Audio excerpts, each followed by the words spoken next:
Welcome to Health in Veritas. I'm Harlan Krumholtz. And I'm Howie Foreman. We are physicians and professors at Yale University. We're trying to get closer to the truth about health and healthcare. This week, we will be speaking with Professor Ingrid Nembhard. But first, we like to check in on current health news. What's got your attention this week, Harlan? Yeah, I think I'm reflecting a little bit on this issue of financial toxicity. We've talked about it before, but it's this recognition that within the healthcare system, somebody comes in sick, you take care of them, but there's a whole nother thing that's going on with people that is usually invisible to most of their clinicians, which has to do with the bills that they receive when they leave and the out-of-pocket expenses that they incur. And we've been talking about this as a financial toxicity and also as financial complications of care. So that, one of the things that happens to people, sometimes people leave with big bills when their credit rating is threatened, when even their housing can be undermined because they have these large bills to pay, then their lives can be unraveled in different ways. And downstream, it can change people's lives.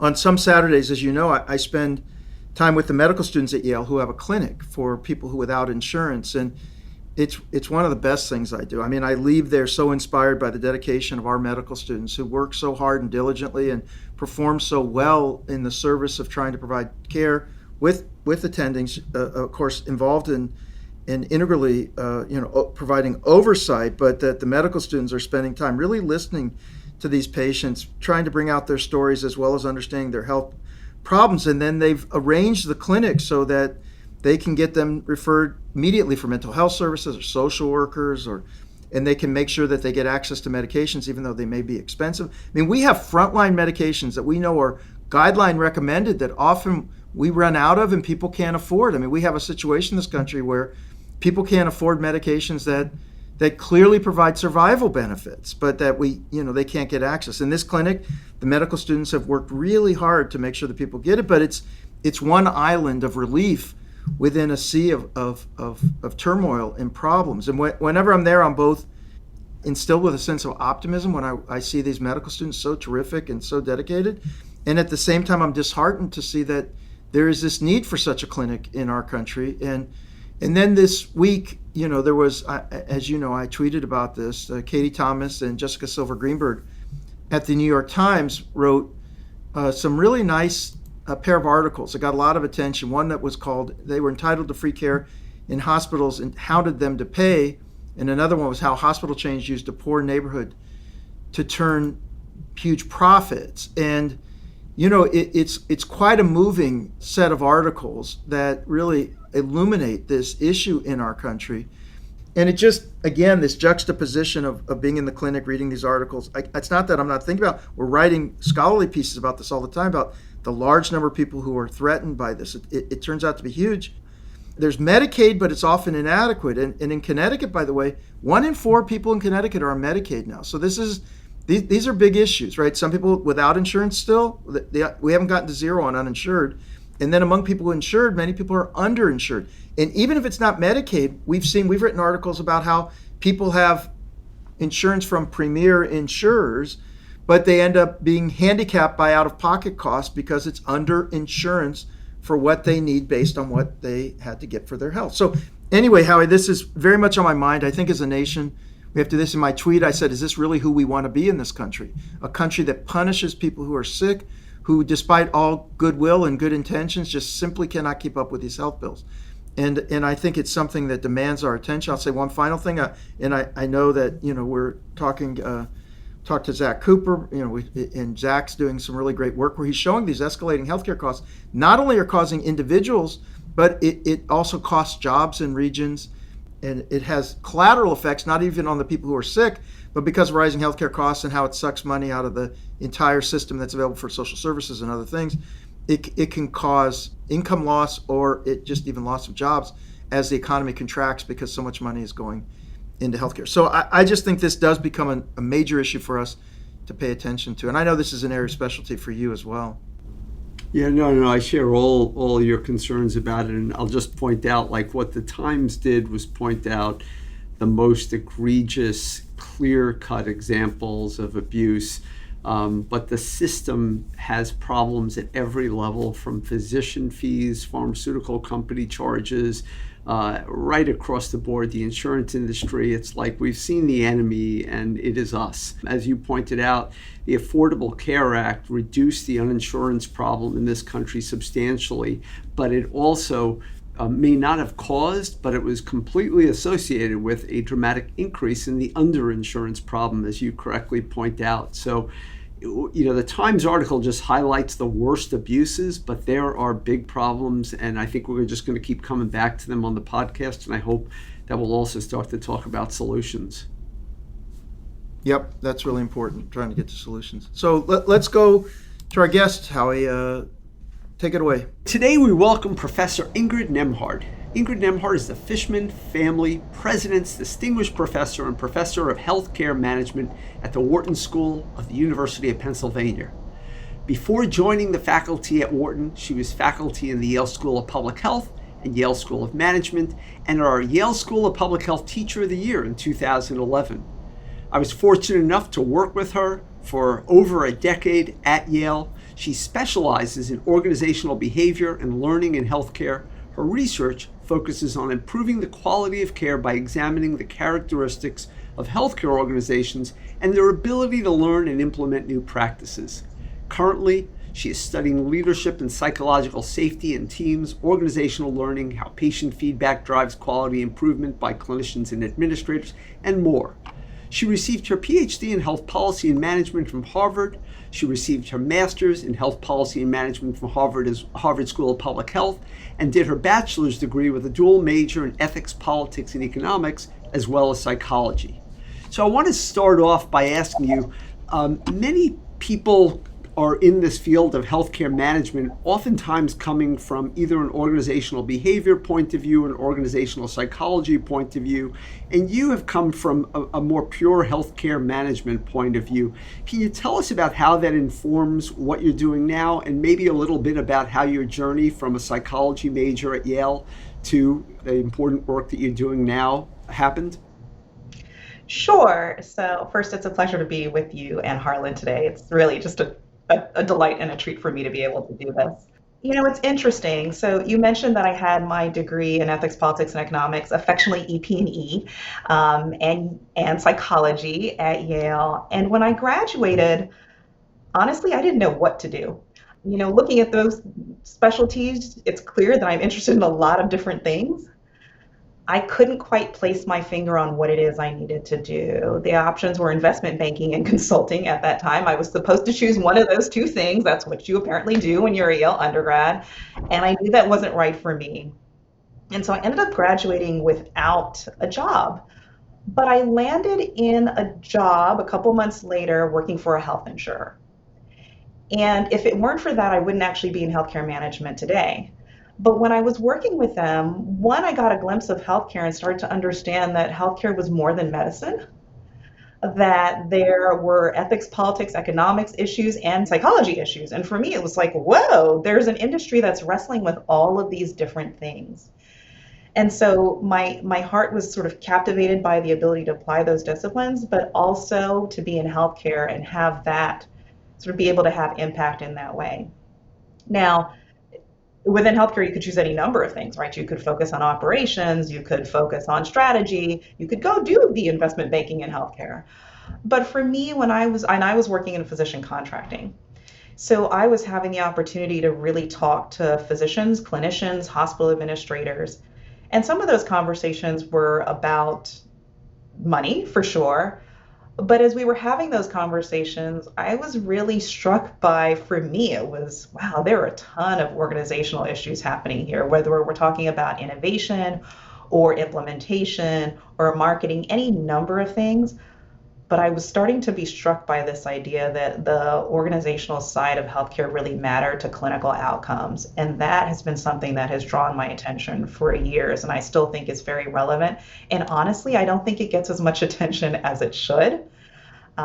Yet I think that if we want to improve healthcare, we really must start paying more attention to the way the dynamics happen within healthcare organizations and among healthcare providers.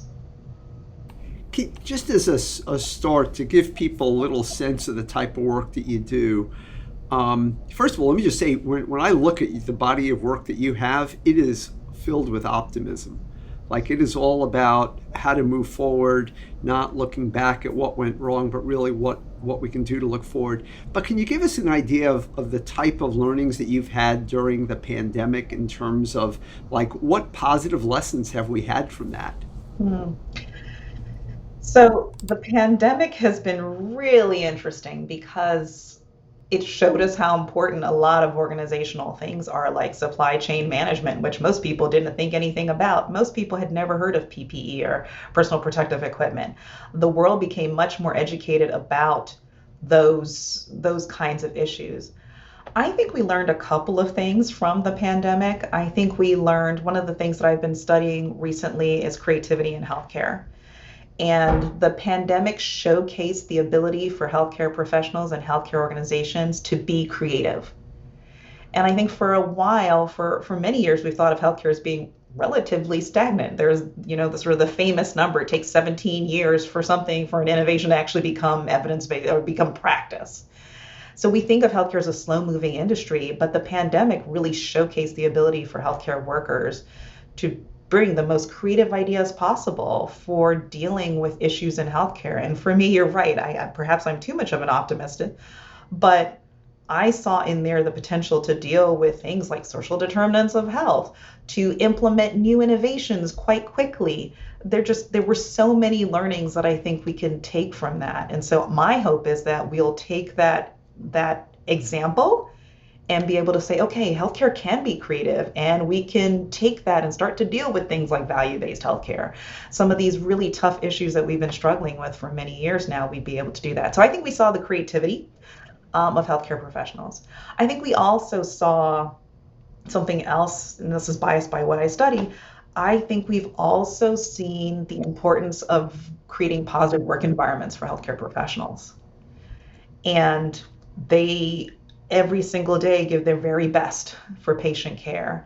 And I think we had largely forgotten that that is actual work for them, that they are giving their full selves and lives, and they are both providing care, but they're also doing a technical job. And doing that at that pace and that scale is exhausting. And so I think we learned from that we have to take care of our healthcare workers. And so much more attention to thinking about how do you make work environments work for healthcare professionals? And then I think that probably the third thing, which is not in my area, but I think is important, is how much operations really matter. Those little things like getting supplies into the right space. We've seen that. How do you manage triage? How do you manage a surge in demand?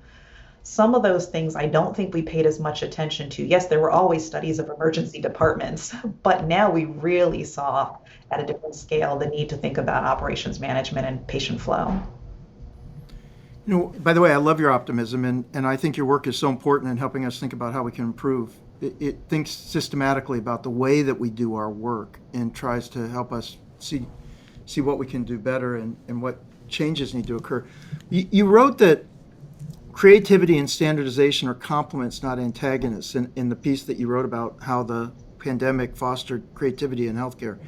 And I found that to be a really interesting take. Standardization and creativity are complements. And it struck me not just because of the point you were making in the pandemic, where we needed to implement systems and standards, but also allow for the agility to create creative solutions. But, there's this tension between what people are talking about with cookie cutter medicine, as algorithms and rules and measures come into place, and the creativity that's inherent in a profession that needs to be able to personalize its approach to each individual based on their preferences, values, and goals, background, history, perspectives, and so forth. And so maybe could you talk for a minute or two about how you see this yin and yang of standardization and creativity within it? We don't want people just winging it. On the other hand, we don't want people just to be widgets in producing a standardized product and not flexing for the needs of the individual in front of them. So how are you thinking about this tension between these two? Yeah.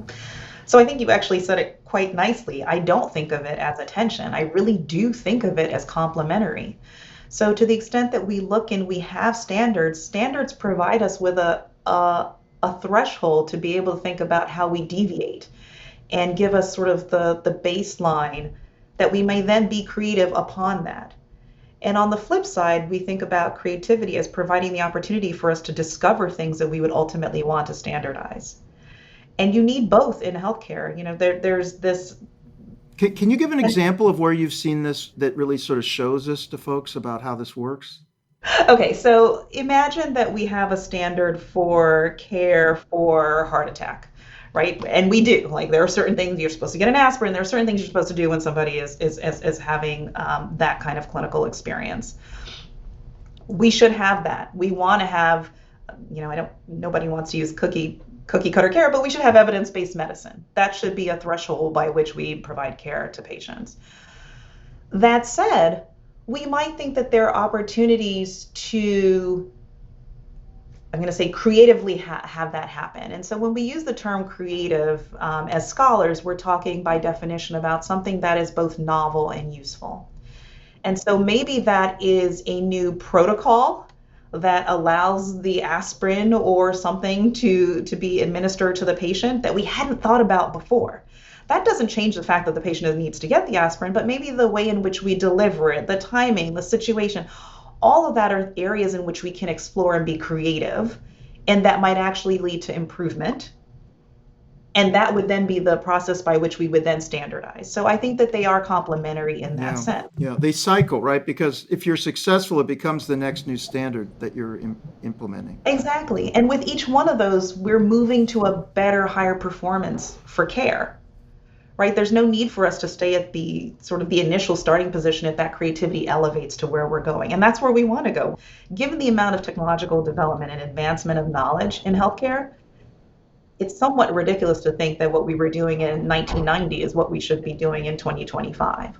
But it's the pathway to get there. And that means that we have to embrace the creativity. We have to nurture the ability to people to be novel, not just useful, but novel on top of that. Howie, you can go ahead. I've got actually two things I want to cover with Ingrid that I'm really curious about with her. One is that, she's done some work and has been thinking about reform of CDC structure. CDC's been a target of so much criticism. Of course, it's hard to do everything right when there's so much uncertainty, and I mean, it continues to be a really hard job. I wonder just, Ingrid, if you could just share with the audience some of your thoughts about CDC and its and where does it need to go? You're in the midst of such a political maelstrom, and you've got such difficult policy challenges ahead. What are your thoughts about how they can grow and improve? Yeah, I was really enthusiastic to see that our CDC director decided to sort of take on the large leadership challenge of reforming the CDC. I think, there's sort of a humbling in doing that, but I think it was necessary. I think I basically I would categorize the reforms that they're planning to do there in two categories. And I think some of those are structural changes and some of those are cultural changes. And I think both of those needed to happen in the CDC.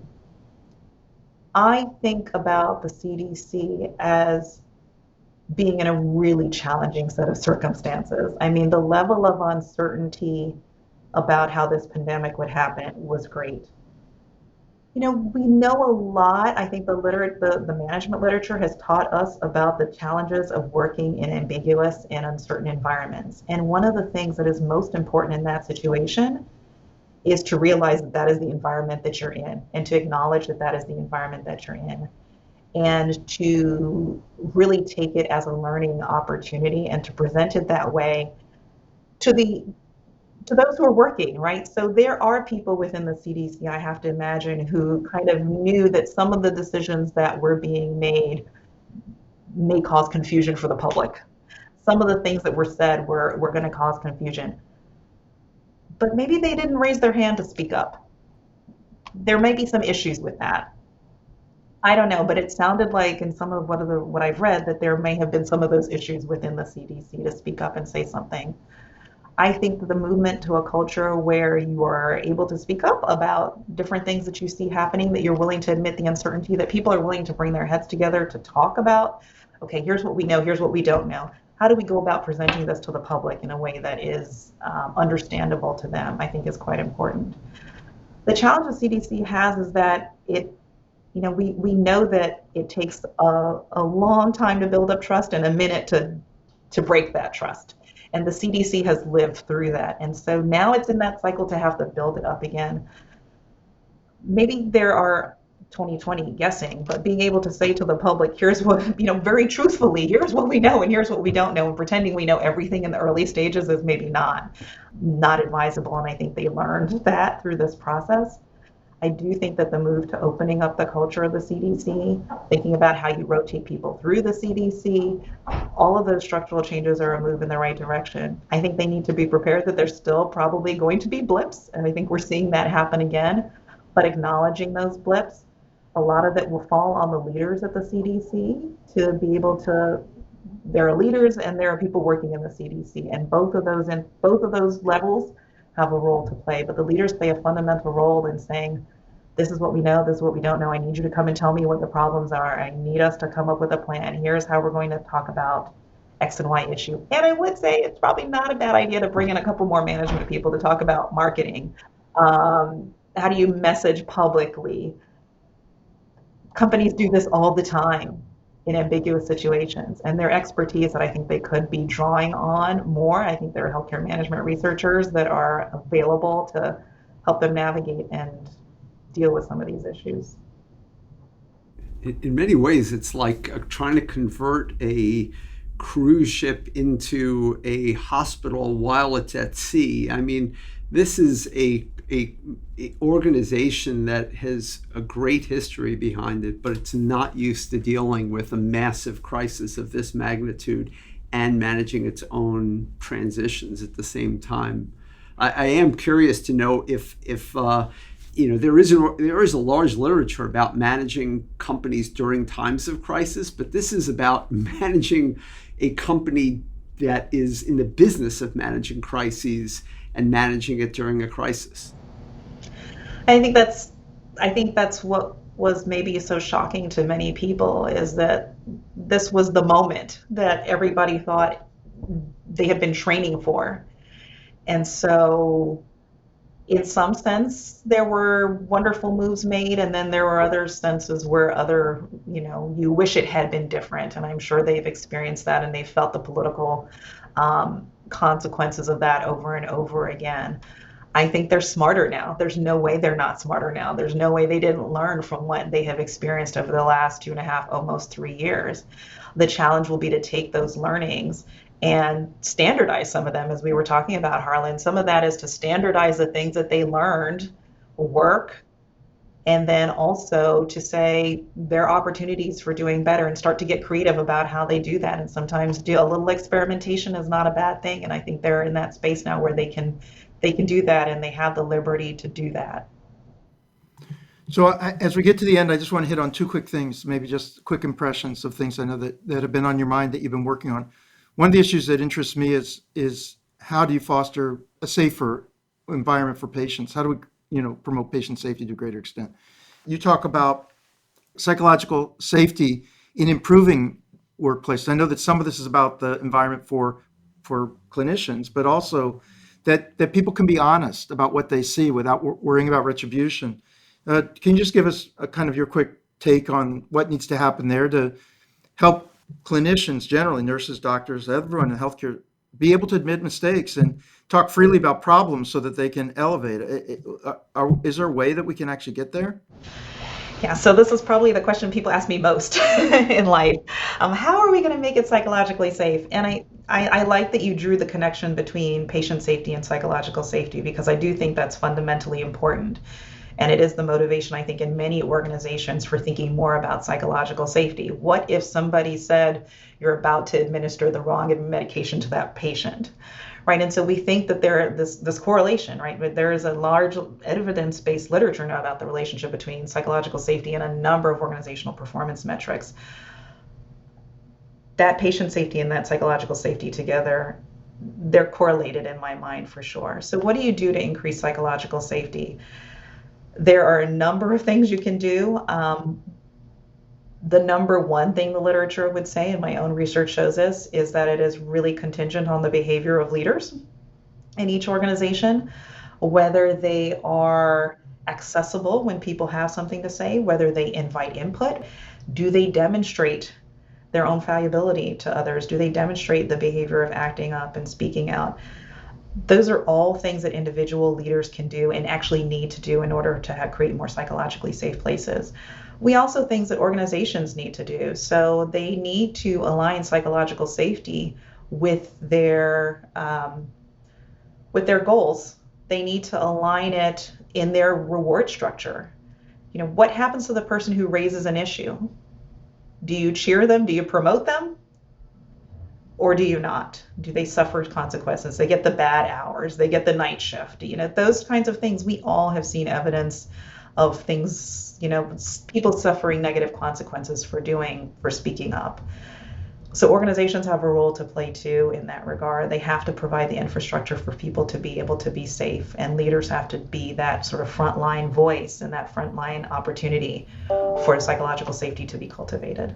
I want to just, first of all, thank you for doing this. I want to point out, though, that you're at my former institution where I was a MBA student, and it's remarkable to me to see an institution like Wharton, which was founded on sort of finance and Taylorism, which was, operational improvements, very rigorous scientific attention to how we improve processes, embracing the fact that that's the simple stuff in many ways, and the hard stuff is actually being able to enact change, and that you and others at Penn and at Wharton are leading that effort. So I just want to personally thank you for joining us on the podcast today, and always so thankful that you've been a great colleague and friend. Yeah, thanks, Ingrid. And by the way, are they still talking about Howie at Penn? I mean, is he a legend there? Having Absolutely. I mean, honestly, some people, believe this or not, tell me that they choose to come here over Yale because they've met Howie, and so the place in which Howie trains is the place that they want to go.